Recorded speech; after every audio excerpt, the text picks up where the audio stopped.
Hey guys, James here from TCGU University, coming back at you with another deck profile. Today I'm going to be showing you my Erron Black deck. So let's get into it.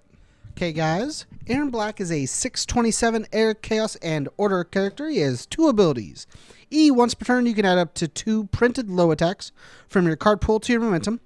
And then R, after a low attack deals damage, commit one of your opponent's foundations.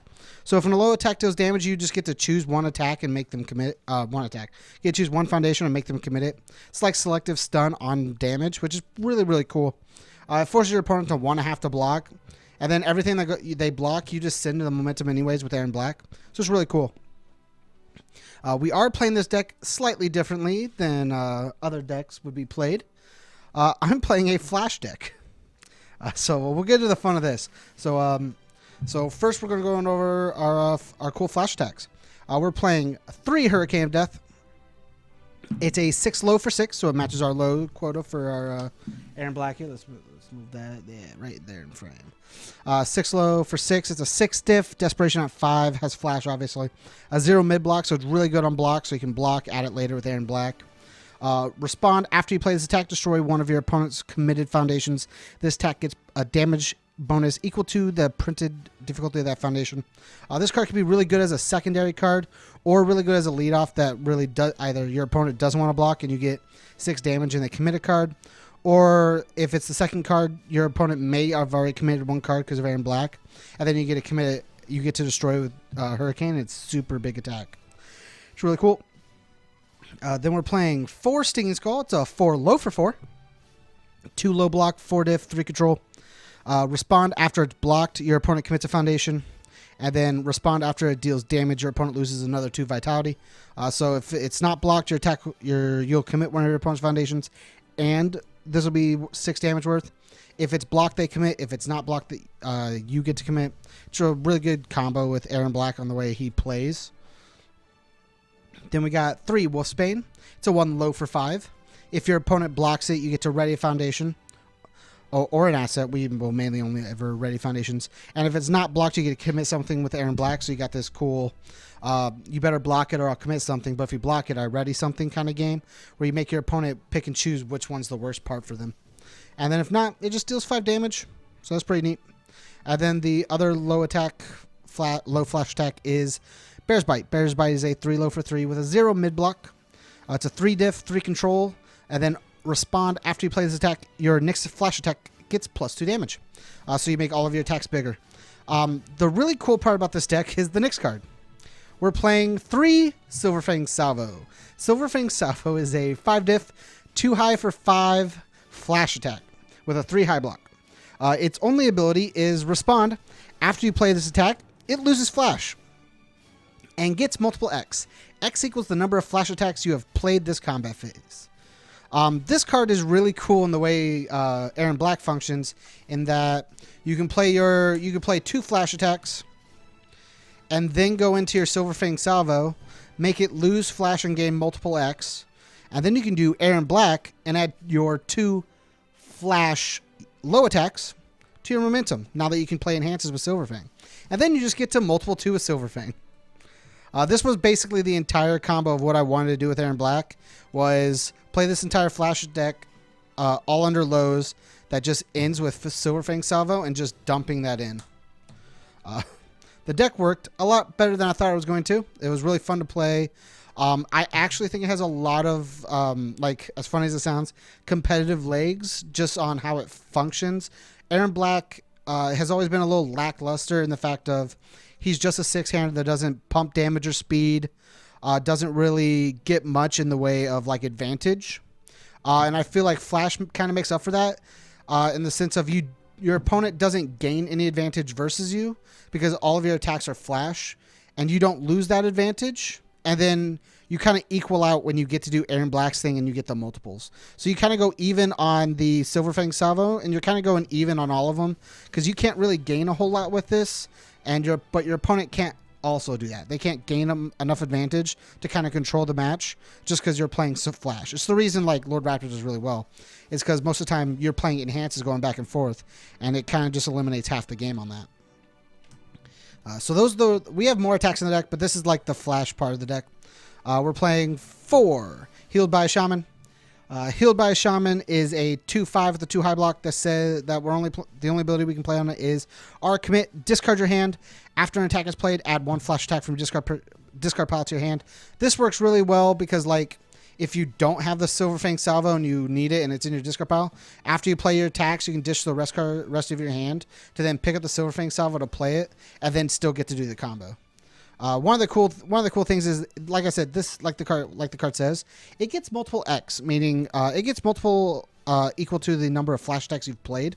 So just because you only added 2 with Erron Black doesn't mean this just has multiple 2. If you played like 4 attacks and you have 5 momentum, you can use 4 of that 5 just to do a multiple. It creates like just more attacks on its own, and just makes, and especially when like your opponent's trying to hold lows for it, it makes this very hard game of I should have been holding a high, and then you get them in game 1, and then you have to really work for game 2. But like, so is your opponent. You still have the lows, and you still have the cool cheap outs to everything.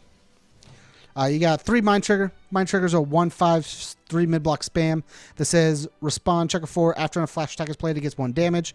This encourages your opponent to block your low attacks, so that way they don't have anything left to block the highs. This really just either puts your opponent in a bad situation. Either they have to block and you get the advantage of making them use that card, or they take more damage and you get the advantage of getting them closer to death. We got 2 Showtime. Showtime's a very good staple in any deck that uses flash, like, relatively. Once per turn, remove 1 flash attack from your discard pile. After your opponent plays a non-keyword ability on an attack, cancel it. That's once per turn. So, like, you can cancel if your opponent plays a breaker ability. If your opponent, not if your opponent plays a breaker ability. If your opponent plays a,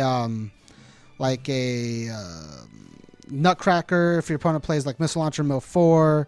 You got the, I'll get Stun X, Multiple X with Coffee Summer. You can cancel all that. You get this really cool ability to just, by getting rid of attacks you've already seen and you don't need anymore, to just cancel things that could really hurt you. Onto the other part of the deck, which is the momentum gain to try and gain advantage of having more multiples, or in our case, more momentum for our Sand Grenade. Sand Grenade, and we're going to get to Caltrops in a second, are the only 2 other attacks that I'm playing in the deck. Sand Grenade is a 5/2, 4 low for 5, 1 low block, powerful 2, range tech card. This attack is +1 to its powerful rating for each of your opponent's committed foundations. This works really well because Caltrops will stun a bunch of things when we get to it. I'll show you. And then every time a low attack does damage, Erron Black commits something. So we're slowly pushing our opponent into committing everything. And then if they choose to block things, they might have to commit things if they check bad, or if things are fast enough, they might have to commit things. And it just makes Sand Grenade really free. So if they're holding the high for our... man, I can't even find one I was trying to. So if they're holding the high for our Silver Fang Salvo, and then we drop the Sand Grenade on them, then they're kind of out of luck because they have a high block, and we're about to send a low attack with a bunch of damage on it. Then the other card is Caltrops. Caltrops is a 4 low for 4 with stun 1 that has the ability this attack gets +X to its stun rating. X equals your momentum. So basically, if this is the 3rd attack in your deck, in your attack lineup, you can put into momentum, and then it'll get +2 to its stun rating, making it a stun 3. Or if you've already done it if you've already added before and you already have momentum and you just need to stun your opponent out, you can just give it really fast and then stun your opponent. Being able to stun our opponent puts us in very good situations. It lets our flash attacks go through because our opponent's not allowed to like ready things or slow the speed down. It lets our Sand Grenades work better. It allows for more things like Hurricane of Death, and for just cool not cool combos, but more good UFS foundational play. Just good UFS, you know. We're playing 1 Sias like Alakalaha. I have no clue how to say that. I'm going to mess it up every time and sound like an idiot. We're playing this for the ability of once per turn, flip 1 foundation, add the top card of your deck, 2 momentum, only playable if you have 0 momentum. The more momentum we get, the funner we can make our Silver Fang Salvos. Silver Fang being the main way I wanted to play it. Like I said, if on base, if on our turn 1, if we have Salikaluha and we have our 2 flash attacks, we play our 2 flash attacks to play this. This is our 3rd flash, meaning we can multiple 3 at best, which means we can give this multiple, have no momentum, give ourselves a momentum with Lukaloha SSLL. I don't know. We'll figure it. SL. We'll add in a momentum. I'll just call it Hawaii. We'll add in a momentum, and then we can Silverfang Salvo, add in 2 more, and then really get to use the multiple 3. The reason I created this was because like it's just a free Silverfang Salvo every single turn. If you have 2 lows in your Silverfang, it's always a free 2 if you're playing like the flash build. And this just allows us to play the 3. Same thing with Fatable. Anytime we add a momentum to our respawn commit, after you add any number of cards from your to your momentum, add 1 card from your hand to your momentum. This does the same thing. It gives us that 3rd momentum to make sure we get that 3rd multiple for our instant play. And it's the same thing with this. 3, carrying the weight. Our commit flip, after a card is added to your momentum, you can add the top card of your deck to your momentum as well. Getting the most out of our momentum is really what we're trying to do. Then the next thing we're playing is 3 Power Cycle. Power Cycle says our card pool after you block with this card, ready 1 foundation has not been readied. Allows for good defensive play. And then E, your attack, commit flip, add 1 card from your discard pile to your card pool. This ability is really cool on how Erron Black functions, because he allows you to put 2 attacks in there from your card pool to your momentum, 2 attack cards, 2 printed low attack cards from your card pool to your momentum. And so they don't have to, they could be blocks. You can add them with Power Cycle and then do it. Like that's the main reason on Power Cycle. Power Cycle says add 1 attack from your discard pile to your card pool, and then you go Erron Black and stuff it into your momentum. It just gives you the extra momentum you may need if you need to do something sooner rather than later. On to more of the defensive part of the deck. We're playing 1 Swordfish 2. Swordfish 2 is a 3/4 unique asset. E, add this card to your momentum, so we get momentum for Erron Black, and then add this attack to its owner's momentum. It basically turns off an attack and gives us momentum at the same time, doing both defensive work and offensive work for later. It's really neat. 4, Let's Cut Loose. Let's Cut Loose is very good defensively. We usually don't use it offensively because we never really have to, and most of our attacks are flash. This allows us to pick up a block we may need if we need a certain block zone. Allows us to pick that up, and then we also get to draw a card, which means we either get another block or a card we can review later and know we're not going to draw that foundation or that non-attack card. 1 Wandering Pirate. After your opponent's combat phase begins, this card readies, so we're allowed to commit it on our offensive turn and not worry about it being gone. Then R, twice per turn after this foundation is readied or committed. Ready 1 other foundation that has not been readied this combat phase. This works really well because we do play that 6th diff, and the 6th diff sometimes checks bad. So if we commit this, we get to ready things, and we kind of keep our staging area up, and as well as it allows us to continue to combo.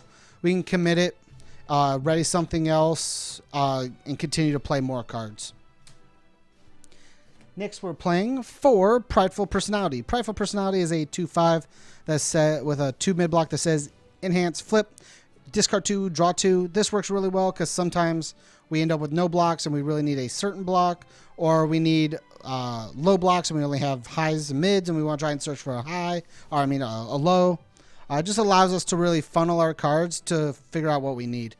Mainly just offensive because, again, we just play flash attacks. 3 Called Shot. Called Shot's in here because sometimes a flash can be taken away now. There's a keyword that takes away flash. So that's really cool. Not a keyword that takes away flash. There's Ominous Prophecy takes away the keyword flash. So like sometimes you can have your flash attacks turned off. And having the ability to guarantee them go to the momentum or guarantee trigger Erron Black is really nice. With its ability of E flip, if your low attack is completely blocked, it still deals 1 damage during the damage step, and then your next check gets +1, so it really helps us out. Then the other ability is really good as well, which is the static ability of if you have at least 1 momentum, this card gets -1 difficulty and -1 to its block modifier, meaning we blocked with like 1 highs with this card now.